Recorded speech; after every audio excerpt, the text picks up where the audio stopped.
हजारों साल पहले ऋषियों के आविष्कार के बारे में सुनकर रह जाएंगे हैरान। आइए जानते हैं इसके बारे में। भारत की धरती को ऋषि मुनि सिद्ध और देवताओं की भूमि पुकारा जाता है। यह कई तरह के विलक्षण ज्ञान व चमत्कारों से अटी पड़ी है। सनातन धर्म वेद को मानता है। प्राचीन ऋषि मुनियों ने घोर तप, कर्म, उपासना, संयम के जरिए वेद में छिपे इस गूढ़ ज्ञान व विज्ञान को ही जानकर हजारों साल पहले ही कुदरत से जुड़े कई रहस्य उजागर करने के साथ कई आविष्कार किए व युक्तियां बताई। ऐसे विलक्षण ज्ञान के आगे आधुनिक विज्ञान भी नतमस्तक होता है। कई ऋषि मुनियों ने तो वेदों की मंत्र शक्ति को कठोर योग व तपोबल से साध कर ऐसे अद्भुत कारनामों को अंजाम दिया कि बड़े बड़े राजवंश व महाबली राजाओं को भी झुकना पड़ा। जानिए ऐसे ही असाधारण या यूं कहें कि प्राचीन वैज्ञानिक ऋषि मुनियों द्वारा किए गए आविष्कार व उनके द्वारा उजागर रहस्यों को, जिन आप भी अब तक अनजान होंगे। पहला, महर्षि दधीचि महातपोबली और शिव भक्त ऋषि थे। वे संसार के लिए कल्याण व त्याग की भावना रखकर वृत्रासुर का नाश करने के लिए अपनी अस्थियों का दान करने की वजह से महर्षि दधीचि बड़े पूजनीय हुए। इस संबंध में पौराणिक कथा है कि एक बार देवराज इंद्र की सभा में देवगुरु बृहस्पति आए। अहंकार से चूर इंद्र गुरु बृहस्पति के सम्मान में उठकर खड़े नहीं हुए। बृहस्पति ने इसे अपना अपमान समझा और देवताओं को छोड़कर चले गए। देवताओं ने विश्वरूप को अपना गुरु बनाकर काम चलाना पड़ा, किंतु विश्वरूप देवताओं से छिपाकर असुरों को भी यज्ञ भाग दे देता था। इंद्र ने उस पर आवेशित होकर उसका सिर काट दिया। विश्वरूप त्वष्टा ऋषि का पुत्र था। उन्होंने क्रोधित होकर इंद्र को मारने के लिए महाबली वृत्रासुर को पैदा किया। वृत्रासुर के भय से इंद्र अपना सिंहासन छोड़कर देवताओं के साथ इधर उधर भटकने लगे। ब्रह्मदेव ने वृत्रासुर को मारने के लिए वज्र बनाने के लिए देवराज इंद्र को तपोबली महर्षि दधीचि के पास उनकी हड्डियां मांगने के लिए भेजा। उन्होंने महर्षि से प्रार्थना करते हुए तीनों लोकों की भलाई के लिए अपनी हड्डियां दान में मांगी। महर्षि दधीचि ने संसार के कल्याण के लिए अपना शरीर दान कर दिया। महर्षि दधीचि की हड्डियों से वज्र बना और वृत्रासुर मारा गया। इस तरह एक महान ऋषि के अतुलनीय त्याग से देवराज इंद्र बचे और तीनों लोग सुखी हो गए। दूसरा, आचार्य फनाद।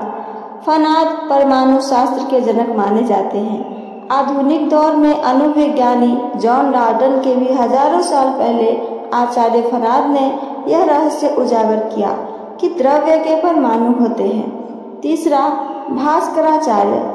आधुनिक युग में धरती के गुरुत्वाकर्षण शक्ति यानी पदार्थों को अपनी ओर खींचने की शक्ति की खोज का श्रेय न्यूटन को दिया जाता है, किंतु बहुत कम लोग जानते हैं कि गुरुत्वाकर्षण का रहस्य न्यूटन से भी कई सदियों पहले भास्कराचार्य जी ने उजागर किया।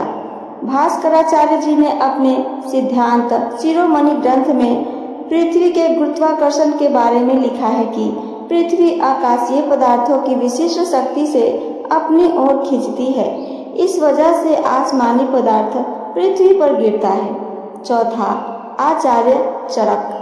चरक संहिता जैसा महत्वपूर्ण आयुर्वेद ग्रंथ रचने वाले आचार्य चरक आयुर्वेद विशेषज्ञ व त्वचा चिकित्सक भी बताए गए हैं। आचार्य चरक ने शरीर विज्ञान, गर्भ विज्ञान, औषधि विज्ञान के बारे में गहन खोज की। आज के दौर की सबसे ज्यादा होने वाली डायबिटीज, हृदय रोग व क्षय रोग जैसी बीमारियों के निदान व उपचार की जानकारी वर्षों पहले ही उजागर की। पांचवा, भारद्वाज। आधुनिक विज्ञान के मुताबिक राइट बंधुओं ने वायुयान का आविष्कार किया। वहीं हिंदू धर्म की मान्यताओं के मुताबिक कई सदियों पहले ऋषि भारद्वाज ने विमान शास्त्र के जरिए वायुयान को गायब करने के असाधारण विचार से लेकर एक ग्रह से दूसरे ग्रह व एक दुनिया से दूसरी दुनिया में ले जाने का रहस्य उजागर किए। इस तरह ऋषि भारद्वाज को वायुयान का आविष्कारक भी माना जाता है। छठा, कण्व। वैदिक कालीन ऋषियों में कण्व का नाम प्रमुख है। इनके आश्रम में ही राजा दुष्यंत की पत्नी शकुंतला और उनके पुत्र भरत का पालन पोषण हुआ था। माना जाता है कि उसके नाम पर देश का नाम भारत हुआ। सोमयज्ञ परंपरा की कण्व की देन मानी जाती है। 7वां कपिल मुनि भगवान विष्णु का 5वां अवतार माने जाते हैं। इनके पिता कर्दम ऋषि थे। इनकी माता देवहूति ने विष्णु के समान पुत्र चाहा, इसलिए भगवान विष्णु खुद उनके गर्भ से पैदा हुए। कपिल मुनि सांख्य दर्शन के प्रवर्तक माने जाते हैं। इससे जुड़ा प्रसंग है कि जब उनके पिता कर्दम सन्यासी वन जंगल में जाने लगे तो देवहूति ने अपने अकेले रह जाने की स्थिति पर दुख जताया। इस पर ऋषि कर्दम देवहूति को इस बारे में पुत्र से ज्ञान मिलने की बात कही। वक्त आने पर कपिल मुनि ने जो ज्ञान माता को दिया वही सांख्य दर्शन कहलाता है। इसी तरह पावन गंगा के स्वर्ग से धरती पर उतरने के पीछे भी कपिल मुनि का श्राप भी संसार के लिए कल्याणकारी बना। इससे जुड़ा प्रसंग है कि भगवान राम के पूर्वज राजा सगर ने यज्ञ का घोड़ा इंद्र ने चुराकर कपिल मुनि के आश्रम के करीब छोड़ दिया। तब घोड़े को खोजते हुए वहां पहुंचे राजा सगर के 60,000 पुत्रों ने कपिल मुनि पर चोरी का आरोप लगाया। इससे कुपित होकर मुनि ने राजा सगर के सभी पुत्रों को श्राप देकर भस्म कर दिया। बाद के कालों में राजा सगर के वंशज भगीरथ ने घोर तपस्या कर स्वर्ग से गंगा को जमीन पर उतारा और पूर्वजों को श्राप मुक्त कराया।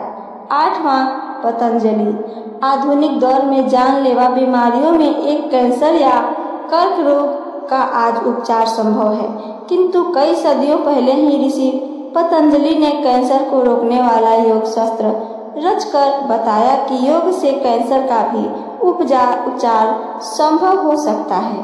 9वां शौनक वैदिक आचार्य और ऋषि शौनक ने गुरु शिष्य परंपरा व संस्कारों को इतना फैलाया कि उन्हें 10,000 शिष्यों वाले गुरुकुल का कुलपति होने का गौरव मिला। शिष्यों की यह तादाद कई आधुनिक विश्वविद्यालयों के तुलना में भी कहीं ज्यादा थी।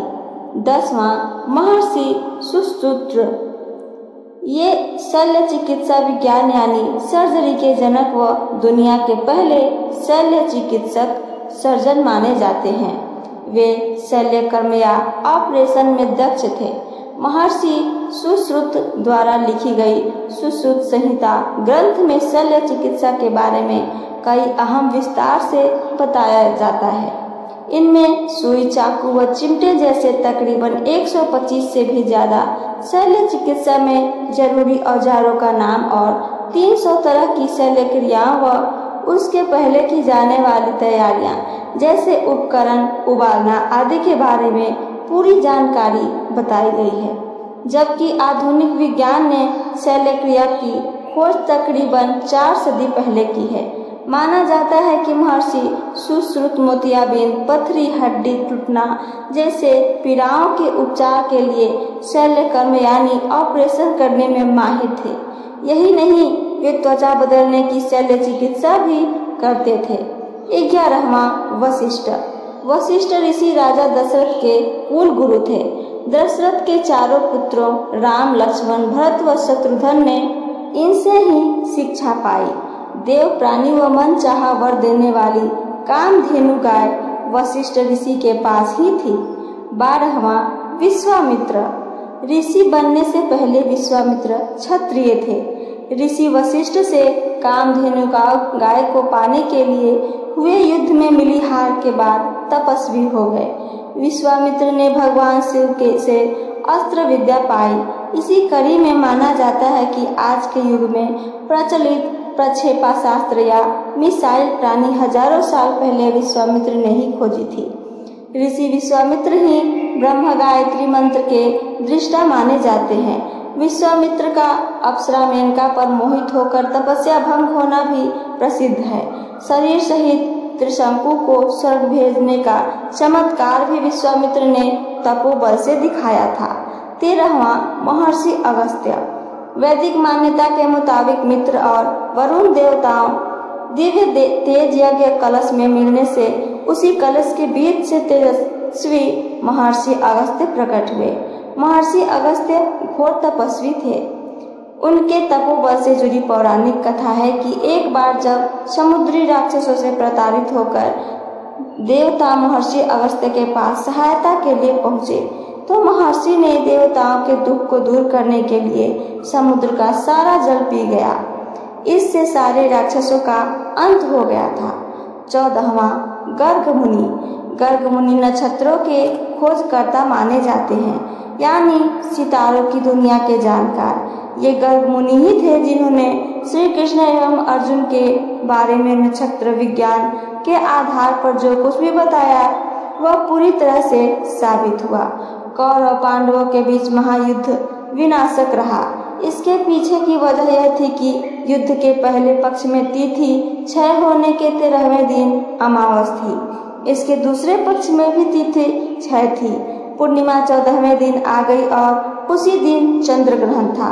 तिथि नक्षत्रों की यही स्थिति व नतीजे गर्ग मुनि ने पहले बता दिए थे। 15वां बौद्धयन। भारतीय त्रिकोणमितिज्ञ के रूप में जाने जाते हैं।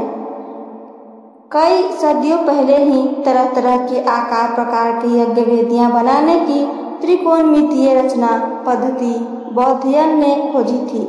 2 समकोण समभुज चौकोन के क्षेत्रफल का योग करने पर जो संख्या आएगी उतने क्षेत्रफल का समकोण समभुज चौकोन बनाना और उस आकृति का उसके क्षेत्रफल के समान वृत्त में बदलना। इस तरह के कई मुश्किल सवालों का जवाब बौद्धयन ने आसान बनाया। तो ये थी मेरी आज की जानकारी। मेरी जानकारी आप सबको पसंद आई हो तो चैनल को सब्सक्राइब करके वीडियो को लाइक करना ना भूलें। साथ साथ अपना एक प्यारा सा कमेंट करके हमें जरूर बताइए। सुनने के लिए धन्यवाद। जय श्री कृष्णा। राधे राधे।